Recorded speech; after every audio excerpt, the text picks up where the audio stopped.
Би нэг 3 хаан санал хэлье. Төрийн үндсэн үүрэг бол иргэдийн аюулгүй байдал.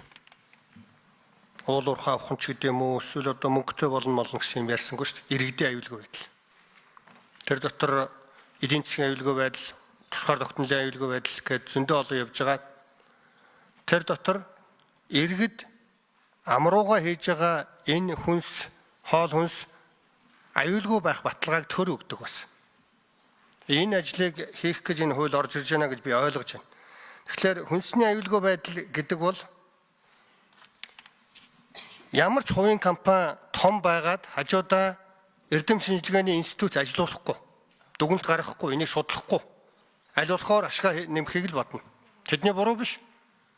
Тэдний зовлон зөвдгөрийг бас сонсох ёстой. Тэгээ хуулинд юу хэлэх гээд би хэлж байгааг бол төрөний гишүүдийн санал болох жижиг дунд үйлдвэрлэгч, хүнс үйлдвэрлэгчдийн санаа бодлыг энэ хуулийн дээр тусгаж, яг нарийн ярил тэр одоо гадаад орнуудын туршлагуудаас харж байхад хүнс үйлдвэрлэгчид яг төрөөс энэ эрдэм шинжилгээний болон энэ дээр юм судалгааны ажлууд хийхийг өөрсдөө маш их хүсдэг. Энийг одоо тэг садаа гэж юус харддаг. Энэ салбарыг бүхлээр нь урагшлуулах гэж байна гэж хардаг. Тэгээд харин энэ дээр тусдан зөвлөх, үйлчилгээ үзүүлэх тэр тал дээр нь бол одоо хуулийн зүйл заалтууд дээр бас харах юм байна. Тэгэхгүй жижигүүдээ ширвэн гэсэн үг үсэг энэ дээр алга байна. Хоёрдугаарт би нэг энэ хүнс үйлдвэрлэлийн тал дээр нэг том мэдлэгтэй хүн л дээ. Миний ээж тогооч байсан. Одоо тухайн үеийн социализмын хэллэгээр бол одоо нийтийн хоолны ажилтан гэж нэрлэдэг байсан. Нийтийн хоол гэдэг нь шинжлэх ухаан. Тэгээ бууз шимхлээр нэг юм цэцгэн юм 4 хуруугаар шууд шимхчихдээ. Одоо ч би цагаан сараар тэгж шимхдэг. Тэгээ ээж яагаад ингэдэм юм бэ гэсэн энэ манай стандарт байгаамаа. Нийтийн хоолны стандарт. Түүх хэрдэг маа гэсэн.